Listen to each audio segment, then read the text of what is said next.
tous, soyez les bienvenus à l'église Elim. Nous sommes heureux de nous retrouver aujourd'hui afin de célébrer, fêter notre Seigneur.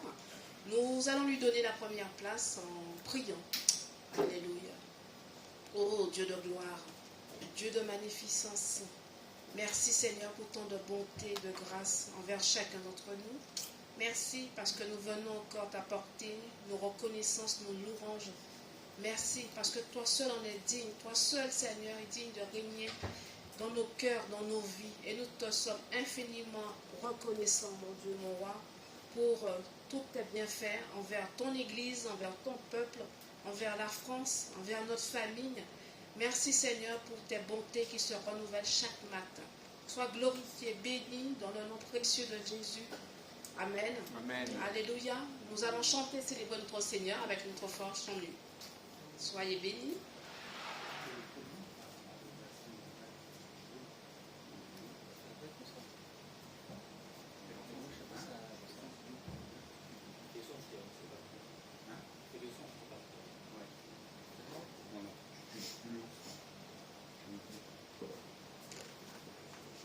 Bonjour à tous, soyez les bienvenus dans la maison des Seigneurs. Je suis très heureux que vous soyez parmi nous ce matin. Nous allons tous nous lever pour louer notre Seigneur. Amen. Je sais que beaucoup d'entre nous sont partis en vacances, surtout ceux qui ont des enfants. Voilà. Que Dieu les bénisse là où ils sont. Alléluia. Dieu est puissant. Est-ce que notre Seigneur est puissant? Amen. Amen. Alléluia. Dieu est puissant. Dieu est puissant, il est juste et grand, il peut tout accomplir, plus grand que nos pensées, plus grand que nos désirs, il a fait de grandes choses, élevé, il a vaincu la mort.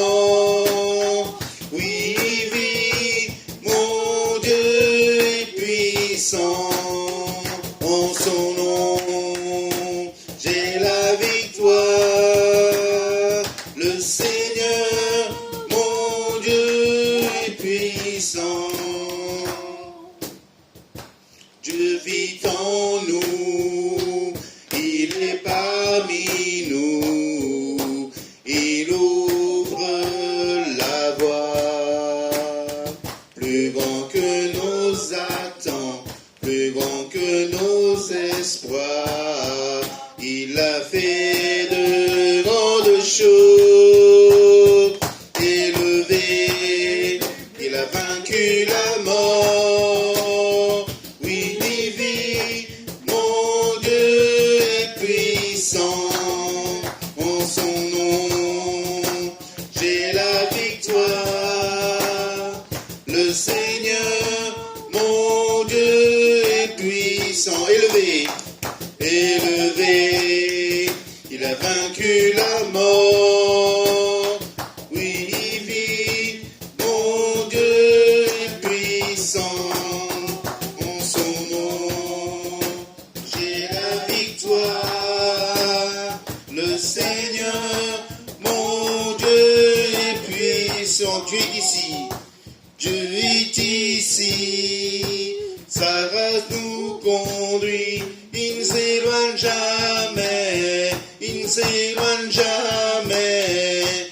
Dieu est pour nous, ses bras sont ouverts, il nous tient dans sa main, il nous tient dans sa main. Élevé, il a vaincu la mort.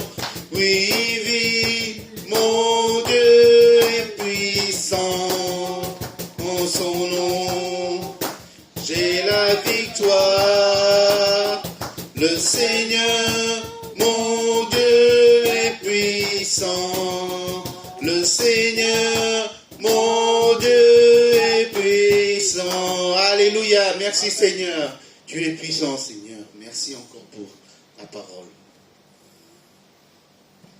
Seigneur, avant de te connaître, nous étions esclaves. Mais maintenant, nous sommes devenus enfants de Dieu. Parce que Tu nous aimes d'un amour éternel, Seigneur. Nous n'avons plus peur parce que tu es avec nous à chaque instant, à chaque moment. Et nous sommes enfants de Dieu. Alléluia. Et tu nous as aimés, Seigneur, avant notre naissance, Seigneur. Merci encore pour ta grâce. Alléluia. Plus jamais esclave de la peur. Tu m'as ébloui par tes mélodies. Tu m'entoures d'un chant d'amour, chant de délivrance devant mes ennemis. Toutes mes craintes s'enfuient. Je ne suis plus esclave de la peur. Je suis enfant de Dieu.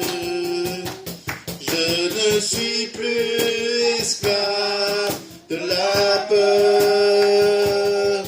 Je suis enfant de Dieu.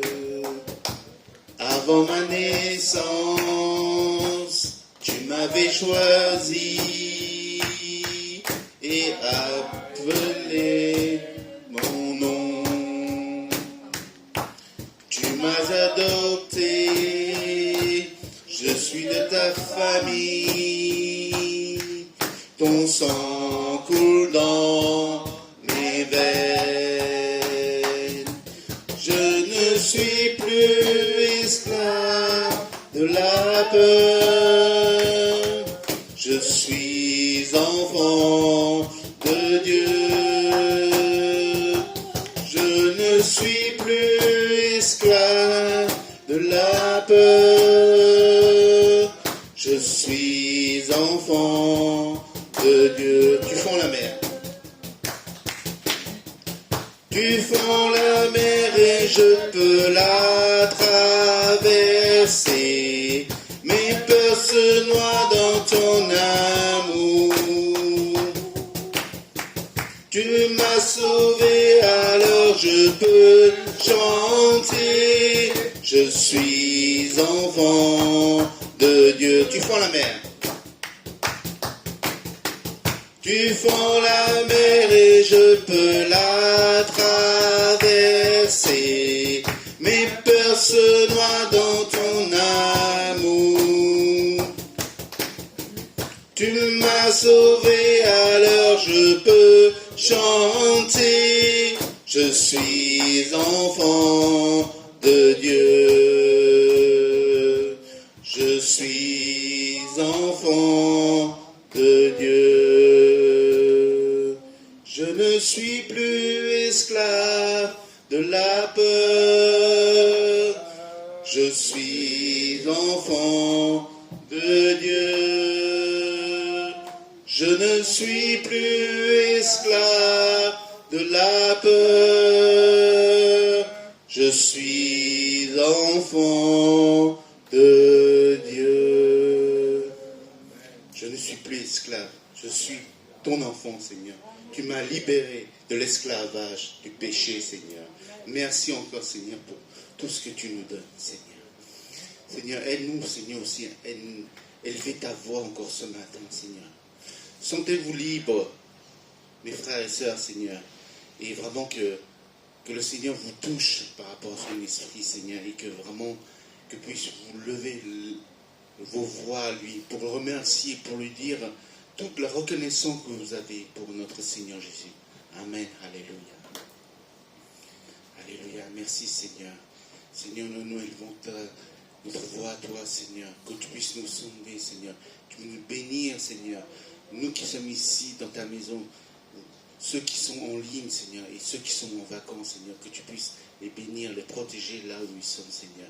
Merci encore pour tous mes frères et sœurs qui sont en vacances, Seigneur. Et merci aussi pour notre pasteur Cathy, Seigneur, qui sera de retour la semaine prochaine et qui est encore en Asie, Seigneur. Merci, Seigneur, de la garder, de l'accompagner là où elle est, Seigneur. Alléluia. Merci, Jésus. Amen, amen, amen. Alléluia. Merci, Jésus. l'amour de Dieu. Vous avez vu que on n'a pas de musicien, mais on chante avec cœur, une cappella. Et Dieu entend nos chants, qui y a la joie. Amen, alléluia.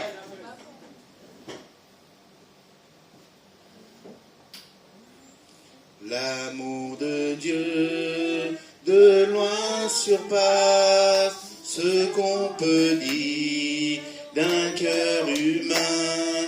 Il est plus grand que les espaces. Maintenant la Bible, il nous atteint. Pour le péché de notre monde, Dieu nous donna Jésus. Il nous pardonne nos paix profondes. Il sauve les perdus. Verser de l'encre dans les ondes, changer le ciel en parchemin, tendez la plume à tout le monde et que chacun soit écrivain. Vous dire tout l'amour du Père ferait tarir les eaux et remplirait la place entière sur ces divins rouleaux. L'amour de Dieu si fort, si tendre, est un amour sans fin. Tel est le chant que font entendre les anges et les saints. Et que le monde un jour chancelle avec ses trônes et ses rois, quand trembleront tous les rebelles, soudain saisis d'un grand effroi. De Dieu l'amour que rien ne lasse, pour nous encore vivra. C'est le miracle de la grâce.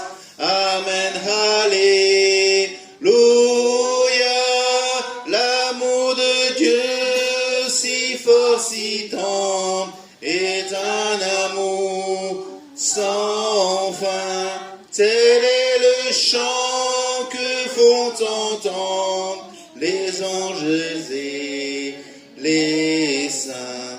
L'amour de Dieu si fort, si tendre, est un amour sans fin. Tel est le chant que font entendre les anges et les saints. Alléluia. L'amour de Dieu est infini. Amen. Ton amour est infini, Seigneur. Merci, Jésus. Alléluia.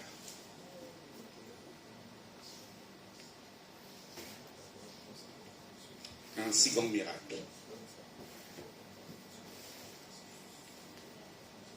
Dieu, quel amour pour moi, quelle patience, tu as conduit vers toi mon ignorance.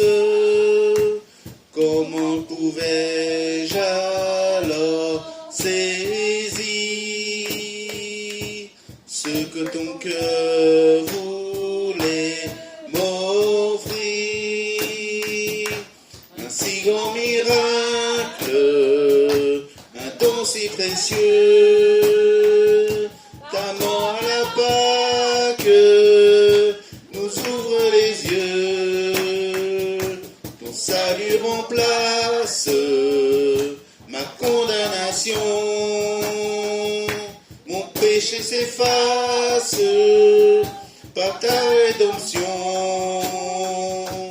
Loué sois-tu, Dieu Tout-Puissant, loué sois-tu.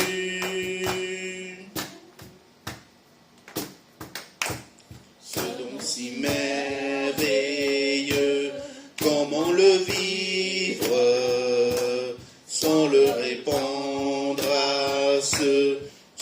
tu suives sur le chemin où il s'égare, loin de la vie et de l'espoir. Un si grand miracle, un don si précieux, ta mort à la Pâque nous ouvre les yeux. Ton salut remplace ma condamnation. Mon péché s'efface par ta rédemption. Loué sois-tu, Dieu puissant. Loué sois-tu, un si grand miracle. Un si grand miracle, un don si précieux, ta mort à la Pâque nous ouvre les yeux. Ton salut remplace ma condamnation. Mon péché s'efface par ta rédemption. Loué sois-tu,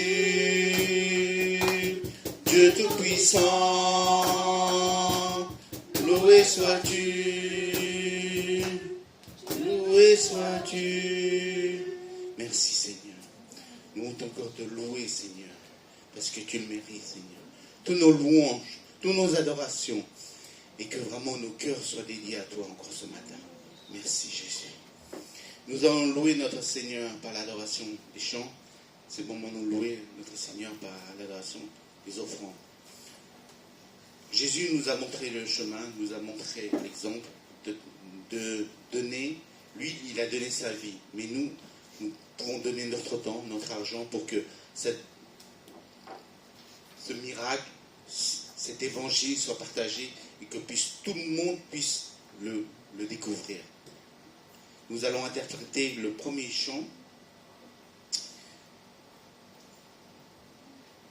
Dieu est puissant. Je demande à personne à l'accueil de se préparer dans les rangs si vous avez quelque chose à donner pour le royaume de Dieu. Allez. Dieu est puissant, il est juste et grand, il peut tout accomplir. Plus grand que nos pensées, plus grand que nos désirs, il a fait de grandes choses. Élevé, il a vaincu la mort. Oui, il vit, mon Dieu est puissant. En son nom, j'ai la victoire. Le Seigneur, mon Dieu est puissant. Le Seigneur, mon Dieu est puissant. Alléluia. Priez pour les enfants. Merci Seigneur. Seigneur, tu es puissant, tu es glorieux Seigneur. Nous allons encore élever nos voix à toi ce matin Seigneur. Seigneur, que tu bénis Seigneur ceux qui ont pu donner pour ton royaume Seigneur. Et que tu aides ceux qui n'ont pas pu donner à donner par la suite Seigneur. Vraiment Seigneur, que notre cœur soit ancré en toi Seigneur. Et vraiment Seigneur, que ton œuvre puisse se propager Seigneur à travers ton Église, à travers tes enfants, Seigneur. Merci encore, Seigneur, de pourvoir chacun de nos besoins, Seigneur. Merci encore pour mes frères et sœurs qui sont ici. Sois loué, sois glorifié. Au nom du Seigneur Jésus-Christ. Amen.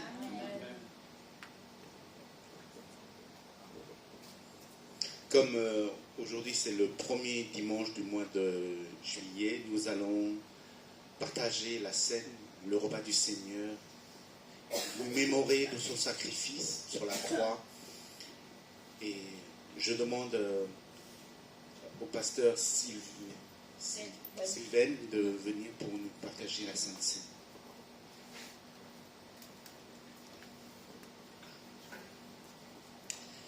Donc nous ouvrons la parole de Dieu dans le livre de Luc, chapitre 22.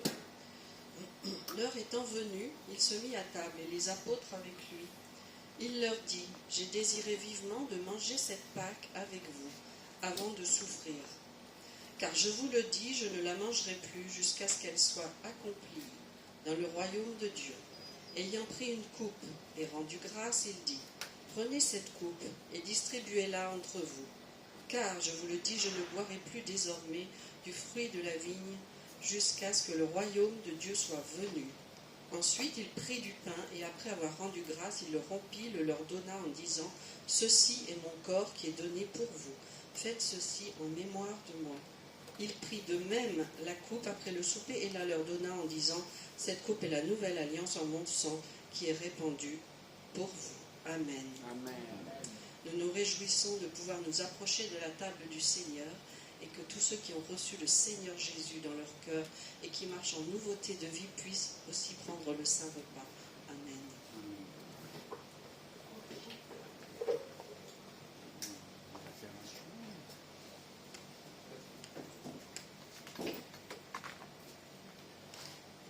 On va interpréter un chant.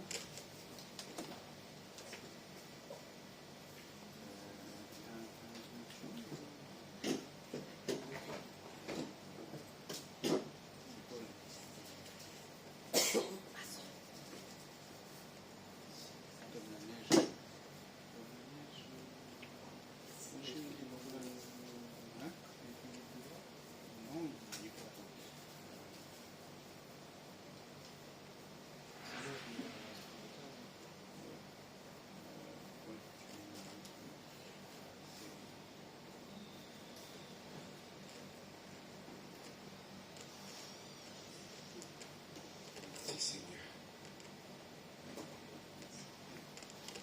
Merci pour ton amour, Seigneur. Alléluia.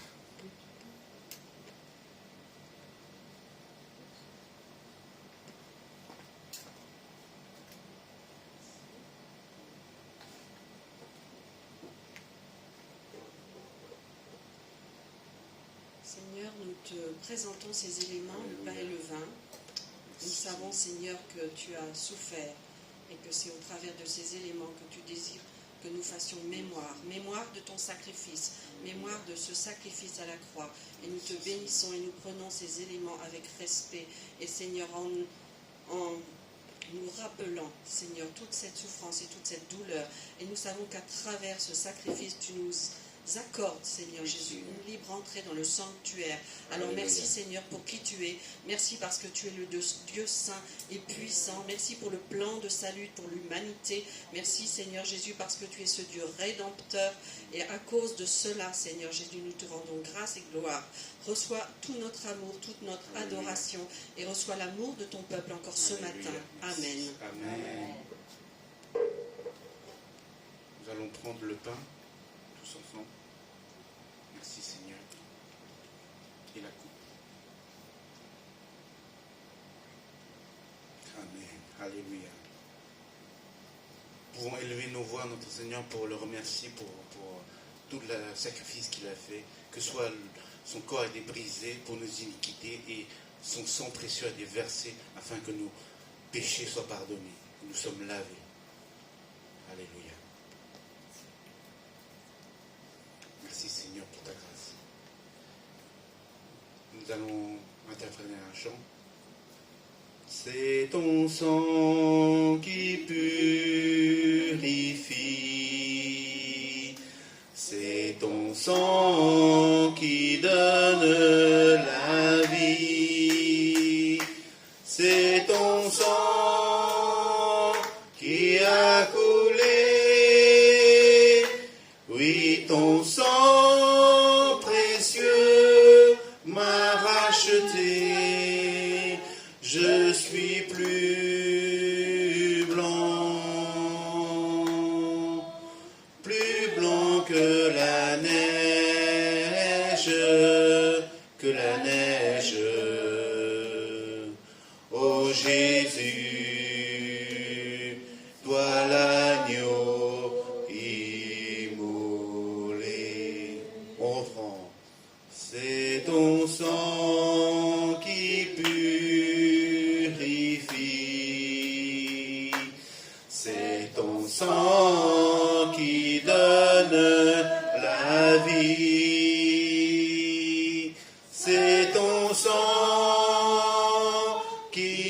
a coulé, oui, ton sang précieux m'a racheté, je suis plus blanc que la neige, que la neige. Ô Jésus, toi l'agneau immolé. Je demande au frère Timothée de prier pour ces deux éléments. Seigneur, merci pour le sang que tu as versé pour nous. Amen. Seigneur, tu nous as rachetés pas avec l'or ou l'argent, mais avec ton sang qui a roulé à la croix. Oui, Seigneur. Seigneur, nous en sommes reconnaissants. Père, merci pour le don que tu nous as fait. Que tu sois béni, que tu sois exalté dans le nom de Jésus-Christ. Nous avons prié. Amen. Amen.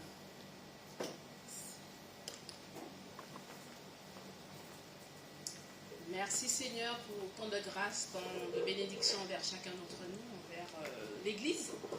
Et soyez les bienvenus, que vous soyez en présentiel ou en distanciel. Vous êtes toujours les bienvenus dans la maison du Seigneur. Donc, nous partageons les quelques annonces pour ces jours-ci. On vous rappelle bien sûr l'église Elim, c'est une église des nations dont la devise est d'aimer Dieu, d'aimer la famille de Dieu, de servir les autres. Nous avons comme rendez-vous hebdomadaire le vendredi, notre temps de prière via Zoom. Donc c'est à partir de 19h. Et voilà. Et dimanche prochain, il y a le dernier leçon. Dimanche prochain, effectivement, la dernière leçon pour le parcours des disciples. Donc ce serait bien que vous puissiez participer à ce temps de partage. Nous allons finir le sixième chapitre de Paul aux Éphésiens. Voilà. On va terminer Éphésiens. Oui, on va terminer ce livre aux Éphésiens. Donc, merci Seigneur.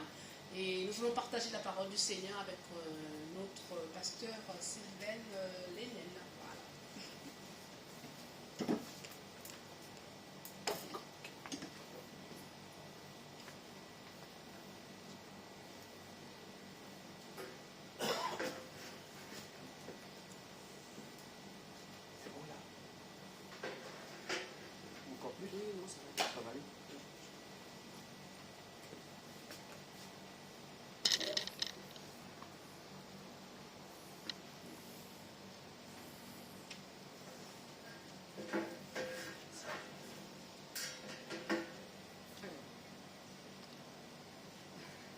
Bonjour mes amis.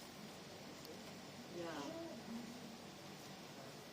a un bout de temps que je ne suis pas revenue parmi vous, surtout pour ouvrir la parole de Dieu.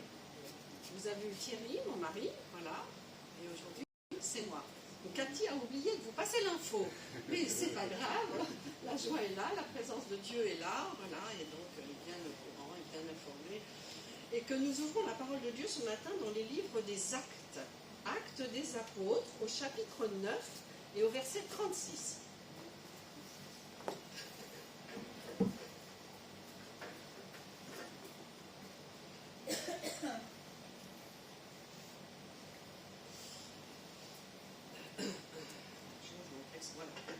Il y avait à Joppé, parmi les disciples, une femme nommée Tabitha qui faisait ce qui signifie Dorcas. Elle faisait beaucoup de bonnes œuvres et d'aumônes. Elle tomba malade en ce temps-là et mourut. Après l'avoir lavée, on la déposa dans une chambre haute. Comme Lyde est près de Joppé, les disciples ayant appris que Pierre s'y trouvait envoyèrent 2 hommes vers lui pour le prier de venir chez eux sans tarder. Pierre se leva et partit avec ces hommes. Lorsqu'il fut arrivé, on le conduisit dans la chambre haute. Toutes les veuves l'entourèrent en pleurant et lui montrèrent les tuniques et les vêtements que faisait Dorcas pendant qu'elle était avec elle. Pierre fit sortir tout le monde, se mit à genoux et pria. Puis, se tournant vers le corps, il dit « Tabitha, lève-toi ». Elle ouvrit les yeux et ayant vu Pierre, elle s'assit. Il lui donna la main et la fit lever. Il appela ensuite les saints et les veuves et la leur présenta vivante. Cela fut connu de tout Joppé et beaucoup crurent au Seigneur.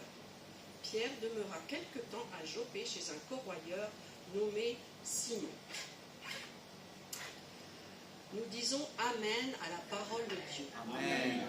Alors il s'agit d'un récit qui relate une résurrection physique par l'apôtre Pierre, et Luc, l'auteur du livre des Actes, en bon médecin, soucieux du détail, a pris la peine donc d'évoquer la signification du nom Tabitha.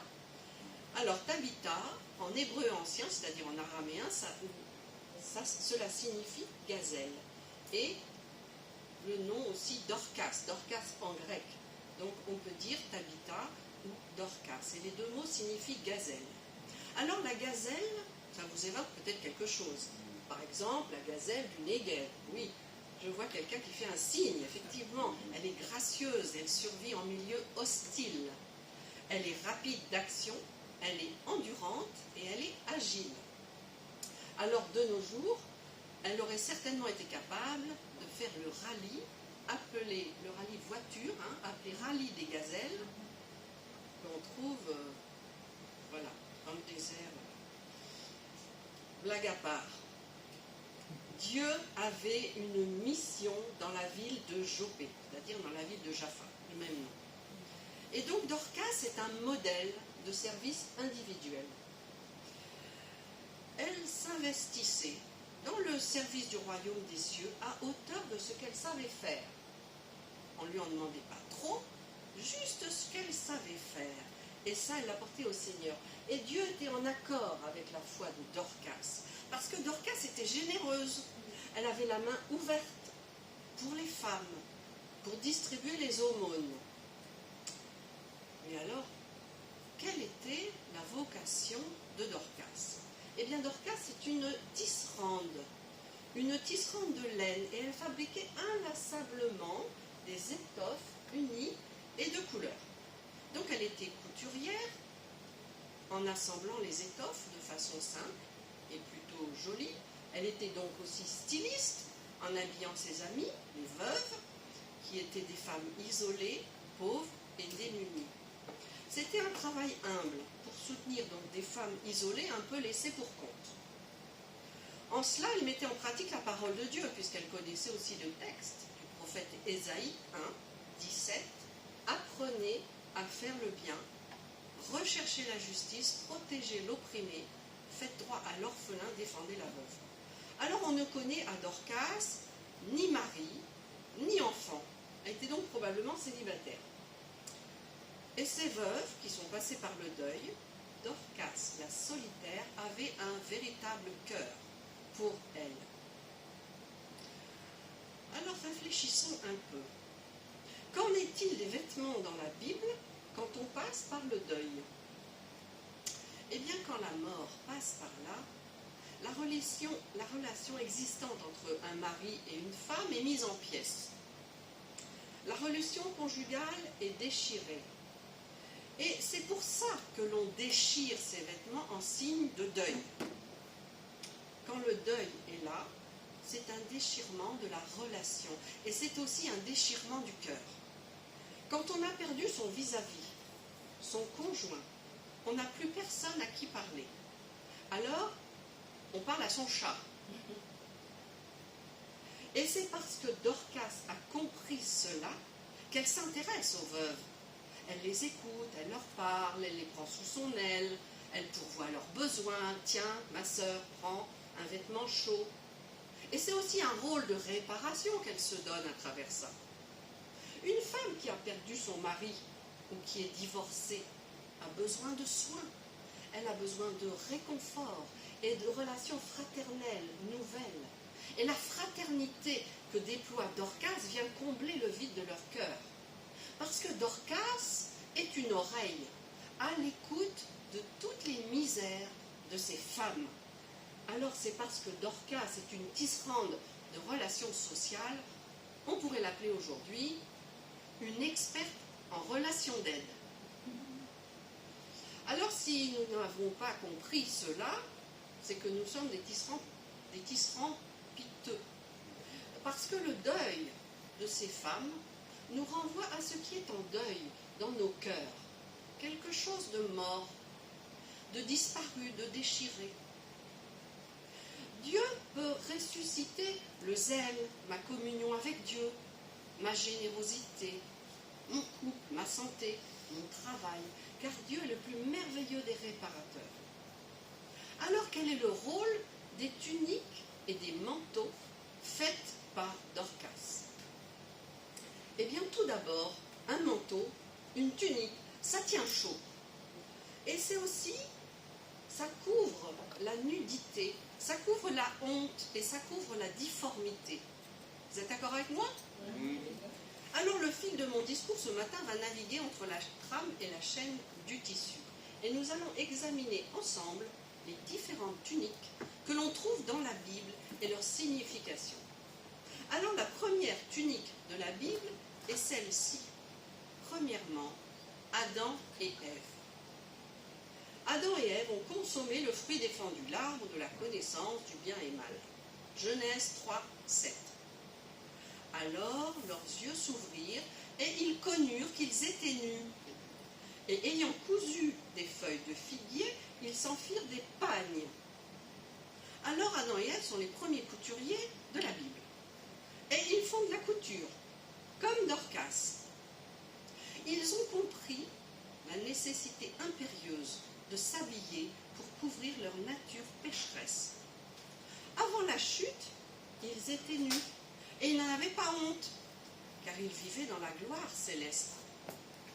Pourtant, après avoir mangé le fruit de l'arbre de la connaissance, ils n'ont pas gagné d'être comme des dieux, comme leur avait murmuré à l'oreille le serpent. Mais ils ont perdu quelque chose, ils ont perdu l'honneur. Adam se cache et il se tait. Adam et Ève sont devenus muets. Ils se taisent et ils attendent. Et c'est Dieu qui prend et qui reprend l'initiative du dialogue, du relationnel. Où es-tu, Adam? J'ai entendu ton pas dans le jardin. J'ai eu peur car je suis nu et je me suis caché. Alors ils sont passés de nus sans honte à dénudés dans la honte, dans la transgression. Et à ce moment, Adam a pris conscience de sa nature profonde. Il a fait quelque chose de répréhensible et il est dans la crainte vis-à-vis de Dieu. Alors, il tente quelque chose. Il bricole un pagne de feuilles pour se couvrir. Et l'habit de feuillage que l'homme s'est inventé a la marque de la fragilité et de la vulnérabilité. Dieu sait que sa relation avec Adam est devenue fragile. Mais il veut que l'homme se tourne vers lui à nouveau. Parce que Dieu ne supporte pas que sa créature soit dans la honte et que le dialogue s'arrête. Non, non, non. Alors comme Dorcas, Dieu se fait couturier. Et il remplace la tunique végétale par une tunique en peau d'animal. L'Éternel Dieu fit à Adam et sa femme des habits de peau et les en revêtit. Donc Dieu tue un animal, un agneau, pour en faire une tunique afin de couvrir leur honte. Le sang d'un animal coule en préfiguration du sang de l'agneau de Dieu. Jésus qui viendra plus tard, dont le sang a coulé pour nous purifier de nos fautes et couvrir notre honte.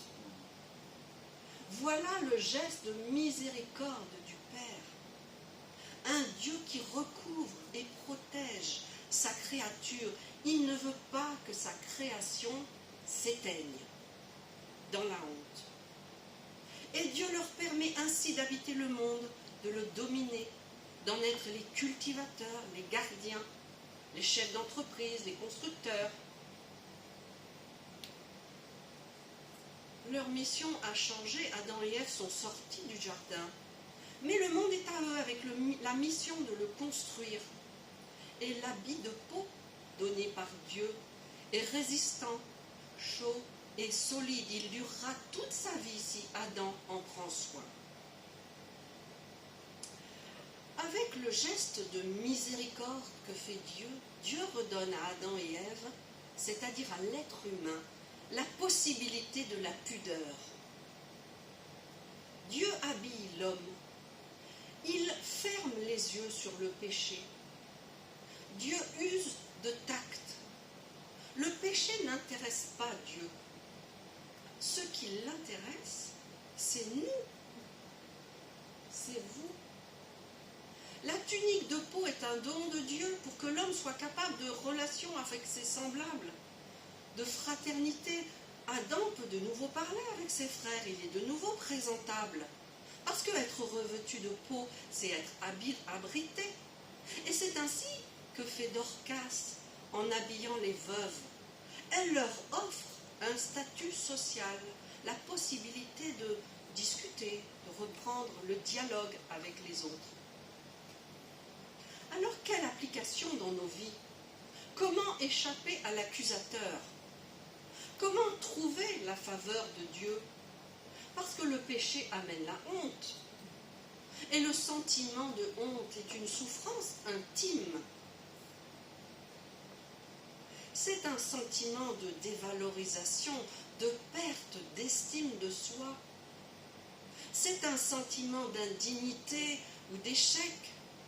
Quelque chose qui vous ronge. C'est se projeter et se voir à travers les yeux d'un autre. Mais, ce n'est pas le plan de Dieu que l'homme soit dans la honte et qu'il marche le nez dans la poussière et le dos courbé entraînant les savates. La honte va empêcher celui qui l'éprouve de marcher à hauteur d'homme.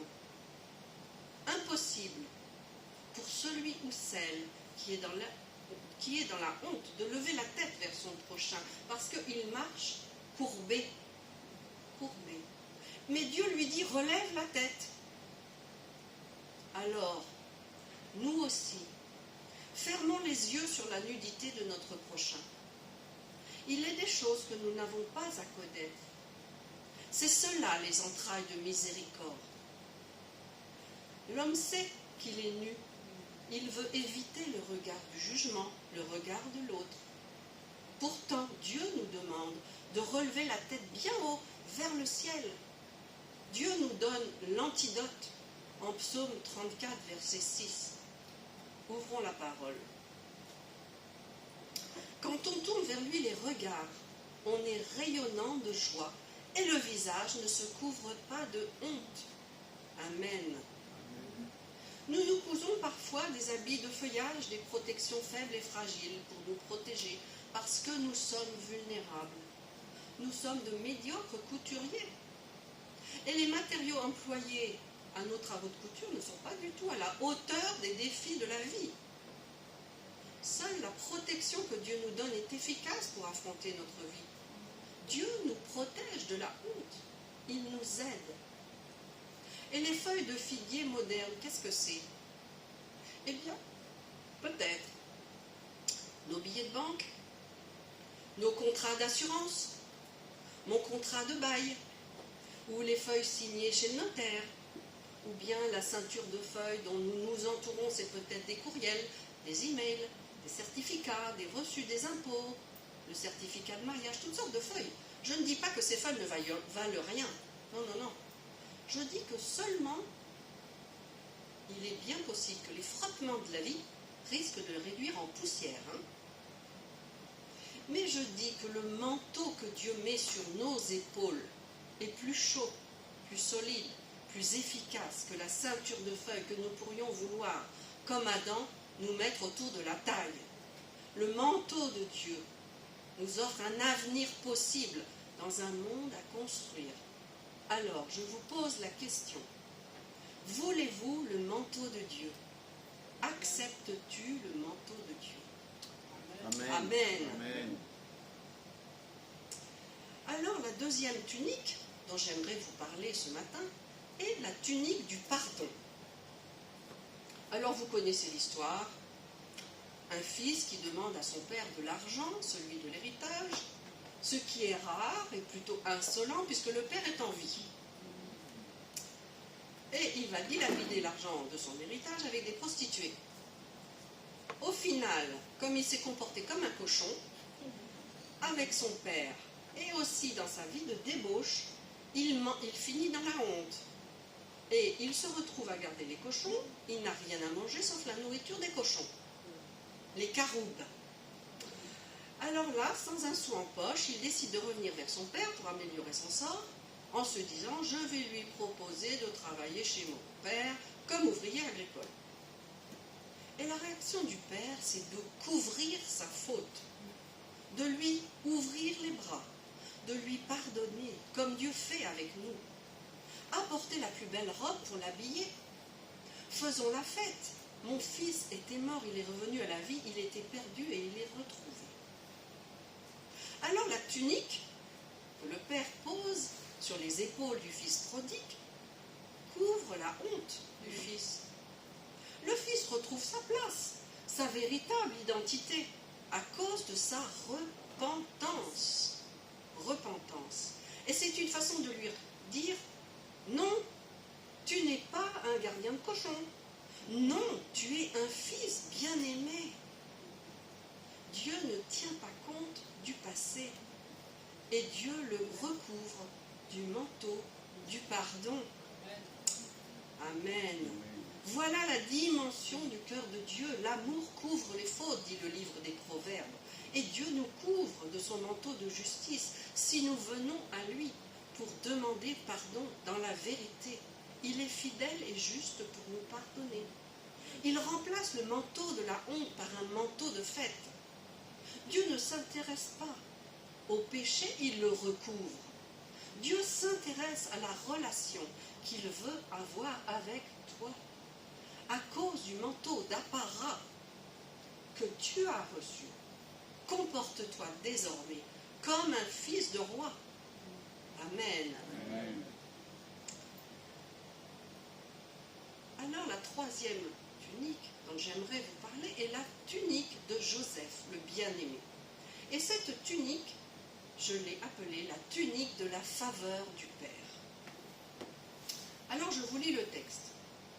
Jacob aimait Joseph plus que ses autres frères parce qu'il l'avait eu dans sa vieillesse et il lui fit une tunique bigarrée de plusieurs couleurs.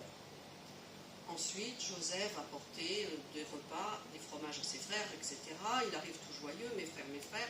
En fait, les frères le prennent et dès que Joseph eut rejoint ses frères, ils le dépouillèrent de sa tunique, la tunique de grand prix qu'il portait. Ils se saisirent de lui, le jetèrent dans la citerne qui était vide et sans eau. Ils s'assirent pour manger. Lorsque Ruben retourna à la citerne, voici que Joseph n'était plus là, il déchira ses vêtements. Puis ils prirent la tunique de Joseph, et ayant égorgé un bouc, ils trempèrent la tunique dans le sang. Ils envoyèrent la tunique ornée et la firent porter à leur père avec ces mots « Voilà que nous avons trouvé, regarde si par hasard ce ne serait pas la tunique de ton fils. » Jacob déchira ses vêtements, il mit un sac sur ses reins et porta le deuil de son fils longtemps. Alors ce texte est très puissant, on y voit vraiment l'ignominie, le désir de meurtre, la jalousie, l'hypocrisie des frères, bref. Et c'est donc une histoire de famille. Alors dans cette histoire, Ruben déchire sa tunique en signe de protestation et Jacob déchire aussi sa tunique en signe de deuil. Ça fait beaucoup de tuniques déchirées dans cette histoire. Et la belle tunique qui faisait la fierté de Joseph, elle est sale, elle est souillée, inutilisable. Et après cet événement, je dirais, le tissu familial de la famille Jacob est déchiré. La famille est divisée. Il y a un secret, celui de la trahison des frères. Alors cette tunique, qui était le symbole de l'enfant préféré, de l'enfant mis à part, elle devient quoi? Eh bien le symbole du malheur, en raison de la jalousie, de la colère, de la haine et de l'esprit de meurtre des frères. Parce que les frères ont jugé que finalement cet enfant-là, le petit dernier, il avait reçu trop d'amour. Alors faut-il mesurer l'amour du père? Dites-moi. La tunique, le manteau élégant de Joseph devient un vulgaire chiffon souillé de sang. Un manteau inutile, un manteau gâché, peut-être une vie gâchée. Pourtant, au final de l'histoire, Joseph, qui était la victime au départ, sera élevé avec un trône et une couronne. Pharaon ôta son anneau de sa main, le mit à la main de Joseph, le revêtit d'habits de fin lin et lui mit un collier d'or au cou. Une belle tunique de fin lin, de la même qualité que celle de Jésus, dont Joseph est un type, en fait, aussi, va remplacer celle dont il avait été dépouillé par ses frères. Effectivement, Dieu sait comment recoudre la plaie de Joseph. Il sait y faire. Et il lui redonne une tunique de lin éclatante, symbole de son autorité sur toute l'Égypte. Parce que Joseph est devenu ministre, il parle avec les dirigeants du pays. Et Joseph porte son élévation avec humilité. Il est un homme de grande valeur qui va sauver son peuple de la famine. Alors dans nos vies, quelle application? Ne sommes-nous pas tous des enfants uniques et préférés de notre Père Céleste? Amen.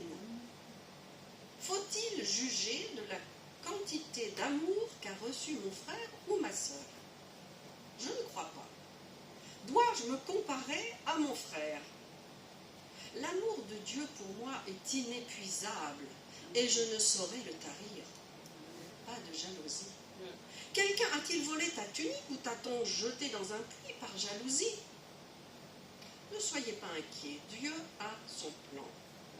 Donc si un jour, si tu croises parmi tes frères ou tes sœurs, quelqu'un qui parle avec les ministres ou le pharaon du pays, ne sois pas jaloux. Il est probable qu'il a été jeté dans un puits ou vendu par ses frères pour faire place nette. Amen. C'est la parole. Jacob donc portait le faux deuil de son fils. Et les veuves de l'autre côté, elles portaient le vrai deuil de leur mari. Mais Dieu a prévu une consolation pour chacun et chacune. Dieu est fidèle. Il voit les choses de loin et il pourvoit. Il est capable de mettre une Dorcas sur ton chemin, celle qui est généreuse, capable d'écoute et qui donne des tuniques pour consoler les cœurs. Alors je voudrais qu'on dise Amen à la fidélité de Dieu. Amen. Amen. Alors le quatrième manteau est le manteau d'Élie. Et je l'ai appelé le manteau de la puissance et de l'autorité spirituelle. C'est aussi le manteau de l'appel de Dieu. 1 Roi 19. Élie passa près de lui et jeta son manteau sur lui, c'est-à-dire sur Élisée. Donc c'est l'investiture d'Élisée par Élie le prophète. Lorsque Élie quitte cette terre, son temps est terminé, il passe le relais à Élisée. 2 Rois 2,8. Élie prit son manteau, le roula, en frappa les eaux qui se partagèrent çà et là, et ils passèrent tous deux à sec. Élie dit à Élisée, demande ce que tu veux que je fasse pour toi, avant que je sois enlevé d'avec toi. Et Élisée répond, qu'il y ait sur moi, je te prie, une double portion de ton esprit. Élisée releva le manteau qu'Élie avait fait laisser tomber, il en frappa les eaux et dit, où est l'Éternel, le Dieu d'Élie? Lui aussi frappa les eaux qui se partagèrent, et Élisée passa. Donc on voit que Élisée avait répondu à l'appel de Dieu. Dieu cherche des hommes, des femmes, selon son cœur, qui répondent à son appel. Dieu cherche un homme ou une femme qui prie, qui se tient à la brèche et qui intercède en faveur du pays. Si c'était facile à trouver, Dieu ne chercherait pas. La vraie consécration n'est pas facile à trouver, sinon Dieu ne chercherait pas. C'est Dieu qui appelle, c'est Dieu. Et ensuite il forme et il enseigne. Alors sommes-nous consacrés? Sommes-nous mis à part pour Dieu? Avons-nous répondu? Oui, Seigneur, je le veux.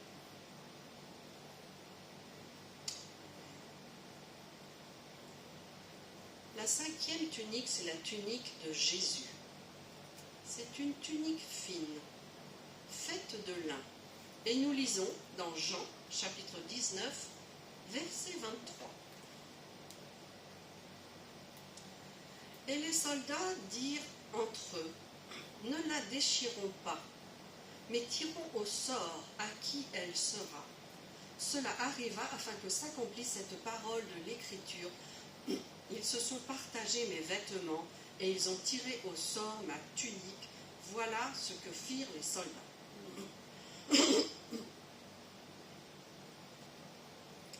Jésus est suspendu sur la croix, dans la honte, dans la nudité, blessé et dans l'humiliation d'un dépouillement total.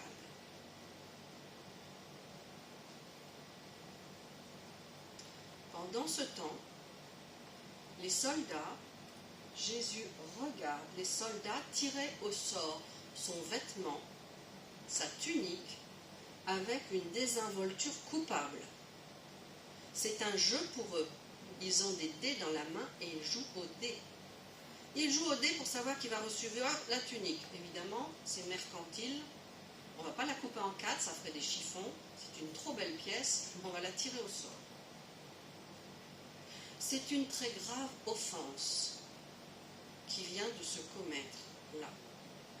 Pouvons-nous, un instant, ressentir les sentiments ou les pensées du Seigneur Jésus, qui est dans ce dépouillement total et qui voit 4 gars en bas en train de jouer au dé. Oui, c'est parce que Jésus a vécu ce dépouillement, cette nudité, qu'il peut comprendre ceux qui sont humiliés de cette façon-là. Je dirais que la tunique de Jésus recouvre le cœur affligé, mais aussi le corps souillé, humilié. Le corps de Jésus a été martyrisé. Lui, seul, peut comprendre et peut venir recoudre la plaie et les blessures de cet ordre-là. Jésus désire faire pour toi un travail de reconstruction par la relation d'aide et l'action du Saint-Esprit. Il nous est dit qu'il a dépouillé les dominations et les autorités et les a livrées publiquement en spectacle en triomphant d'elles par la croix. Voilà la puissance de Dieu. La puissance sur les dominations, c'est-à-dire sur le monde de ténèbres, a été acquise par Jésus pour nous. Le triomphe de Jésus à la croix nous donne la liberté sur les puissances de ténèbres. Jésus les a cloués. Nous n'avons plus rien à craindre. Jésus s'est laissé dépouiller, car il savait que c'était le passage obligé pour vaincre Satan, l'accusateur. Amen. Amen. Quelle grâce, quel merveilleux privilège que cette victoire acquise. Nous avons juste à prendre cette victoire, à la prendre pour nous, à nous l'approprier, à dire Seigneur, je n'ai plus de crainte, plus d'angoisse, plus d'anxiété. Tu as porté la malédiction pour nous, à notre place. Alors que faire si on a une tache sur notre tunique? C'est une très bonne question. Alors j'ai trouvé la réponse dans la parole de Dieu. Et là je vous emmène dans le prophète Zacharie. Zacharie 3 nous parle de vêtements sales et nous donne une clé de compréhension. Alors là il s'agit d'une vision qui est donnée au prophète Zacharie qui voit dans sa vision le grand prêtre. Le grand prêtre s'intitule Josué et donc on sait que Josué, le grand prêtre, a un rôle d'intercesseur. Il fait aussi bien sûr les sacrifices. Et il voit aussi donc Satan qui accuse Josué, le représentant du peuple d'Israël. Or, Josué avait des vêtements sacerdotaux très élaborés. C'était ceux du grand prêtre. Hein. Il y avait donc une tunique sainte en lin, des caleçons en lin, une écharpe en lin et un turban de lin sur la tête. Et dans cette vision, Josué porte des vêtements sales, couverts d'ordures. On pourrait dire que le grand prêtre, à ce moment-là, avec ses vêtements sales, il est puant et dégoûtant. Ce qui symbolise l'état moral et spirituel complètement dégradé d'Israël. C'est pourquoi l'accusateur Satan se tient là pour l'accuser. L'ange s'adressa à ceux qui se tenaient devant lui et leur ordonna « ôtez-lui ses vêtements sales ». Et il ajoute à l'adresse de Josué « Regarde, j'ai enlevé le poids de la faute que tu portais et on te vêtira d'habits de fête. » Donc l'ange de Dieu, Dieu lui-même, on pourrait dire, ordonne la substitution des tuniques. L'action de la grâce de Dieu, c'est d'enlever les vêtements souillés du grand prêtre. Quelle faveur! On peut se rappeler que Jésus a pris le châtiment à notre place et que l'être humain peut venir à Dieu même dans des vêtements sales et couverts d'immondices. Parce que Dieu ôte tes vêtements souillés pour les remplacer par une tunique propre, un habit de fête, un habit de noces. Dieu peut enlever tes vêtements sales. Amen. Amen. Romains 8. Qui accusera les élus de Dieu? Dieu lui-même les déclare justes. Qui les condamnera? Christ est mort et ressuscité, il est assis à la droite de Dieu et il intercède pour nous. Alors pour revenir à la mort de Dorcas, la perte de Dorcas est très vivement ressentie. On court chercher Pierre. Au grand mot, les grands remèdes. Mais on a confiance dans le secours divin qui mérite tous les détours. On fait Jopélide en courant. Et lorsque Pierre arrive à la chambre mortuaire, les veuves lui montrent les preuves d'amour, toutes ces tuniques. Toutes ces tuniques comme autant de signes de résilience, de réparation. Quand je suis à la chambre mortuaire, en tant qu'aumônier à la Pitié-Salpêtrière, je vois aussi les marques d'amour. Parfois, dans le cercueil, je vois des dessins d'enfants, des petits objets, un petit nounours, des petits bouquets de fleurs, une rose, pour le défunt ou la défunte. L'absence de Dorcas était préjudiciable, était devenue préjudiciable pour l'avancée du royaume de Dieu dans cette ville. Dieu avait son plan. Parce que la contribution de Dorcas en termes de bonté, d'empathie, de compassion et de soutien financier, tout ça, ça allait manquer. Et Christ doit être vu dans notre service, sinon notre service est vain. Et donc il y a un ressort de lien d'amour entre les disciples qui déclenche la réaction. C'est une dynamique. Et comme Dorcas avait pris les femmes par la main pour les faire entrer en résilience après un deuil, la résilience, qu'est-ce que c'est? La résilience, c'est un phénomène consistant à revenir d'un état de stress post-traumatique, par exemple comme un deuil. Et voilà que Pierre l'a saisie par la main pour la ressusciter, elle qui avait pris toutes ces femmes par la main. Je pourrais vous citer Boris Cyrulnik, qui est un neuropsychiatre qui a travaillé sur la question de la résilience en lien avec la Shoah. Et il a dit ceci: après une crise, la vie reprend comme avant.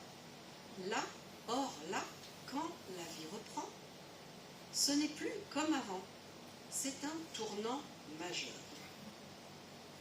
Et pour revenir à Dorcas, ce tournant majeur, c'est justement ce miracle. Miracle de la vie qui reprend alors qu'on l'avait perdu, la vie. Donc avec Dieu, il y a toujours un retour possible, une possibilité qui se dessine par un acte de foi. La dynamique de ces disciples qui ont mis leur foi en action pour sauver Tabitha nous inspire encore aujourd'hui parce que Dieu change le mal en bien. Amen. Alors en conclusion, je voudrais vous dire encore quelques mots. Dorcas faisait des tuniques comme une mission sacrée qu'elle faisait pour la gloire de Dieu. Je te donne un conseil, sois généreux. Si quelqu'un veut prendre ton manteau, donne-lui aussi ta tunique. C'est écrit. Dorcas, en habillant les veuves, nous montre un chemin, un acte de réparation. Elle les entoure de soins pour les permettre d'entrer en résilience et de reconstruire leur vie. Et ces différentes tuniques, elle avait tissées de ses propres mains, dont nous parlons encore aujourd'hui. La tunique de la vulnérabilité, la nudité d'Adam et Ève, la conséquence de leur désobéissance, et cette tunique de feuillage d'Adam, fragile et vulnérable, remplacée par Dieu lui-même qui se fait couturier. Ensuite, la tunique du pardon, celle du fils prodigue. Dieu pardonne à celui qui revient vers lui de tout son cœur, quel que soit son état. Le véritable geste de miséricorde, c'est aussi de couvrir la faute de l'autre. Le geste accusateur, c'est de découvrir la faute, la honte. La parole répréhensible et fautive, c'est de dévoiler la nudité de son prochain. C'est pourquoi les fils de Noé, rappelez-vous, quand Noé s'est enivré après être sorti de l'arche, il a planté une vigne, il a fait du vin, il s'est enivré. Les fils de Noé, 2 de ses fils, ont voilé la nudité de leur père en prenant un voile et en marchant à reculons, justement pour éviter de voir sa nudité. Alors la tunique de la faveur, qui était celle de Joseph, due à la faveur du Père, qui sera remplacée par une tunique de gloire, celle de Pharaon. La tunique de l'appel de Dieu sur Élisée, la transmission de la double onction. Une onction qui se voit, qui se ressent, exactement 2 fois plus de miracles que Élie. Et puis la tunique de Jésus, victoire, délivrance et salut. Une tunique tissée d'une seule pièce, sans couture de haut en bas. Il n'y a pas de division dans la tunique de Jésus. Elle est tissée à partir du haut. À partir du haut. Amen. Notre propre tunique aussi, elle nous vient d'en haut. C'est Dieu qui nous l'offre. Nous sommes unis à lui dès que nous lui demandons. Cela nous parle de l'unité du cœur de Dieu. Et que Jésus, de l'unité que Jésus avait avec Dieu. Et de l'unité que Dieu désire avec nous. Alors la tunique de Jésus a été donc reçue par un des soldats. Lequel? Ce n'est pas dit. On ne sait pas quel soldat a reçu cette tunique. Nul ne le sait. On ne sait pas qui la reçoit. Pourquoi? Parce qu'elle est destinée à chacun de nous. Cette tunique de Jésus est destinée à chacun de vous. Amen. Cette tunique parfaite, sans couture, elle est pour nous. Elle vient remplacer la tunique de feuillage qu'avaient bricolée Adam et Ève. Elle est notre robe de noces, blanche et pure et sans tache. Elle nous rappelle quoi? Eh bien la tunique du baptême et de l'engagement. Revêt la tunique propre du baptême, obéis au Seigneur. Lave-toi dans les eaux du baptême. Ensuite, marche fidèlement avec Dieu. Il t'attend, il veut te bénir. Voilà. Mais il y a cette condition. Revêt la tunique du baptême. Remercions Dieu qui a pourvu pour notre pardon, notre réconciliation. Dieu t'appelle à revêtir sa tunique. Que vas-tu répondre? Soyez bénis et prions. Amen. Amen. Nous te rendons grâce et gloire, notre Dieu, parce que ta parole est toujours la même, forte et puissante. Elle nous éclaire, elle nous nourrit, elle nous enseigne, elle nous parle. Nous te remercions pour les multiples bénédictions et consolations que cette parole a donné à notre cœur encore ce matin. Tu nous as fait du bien. Merci Seigneur de nous parler encore et encore. Que toute la gloire te soit rendue, Père. Amen. Amen. Amen.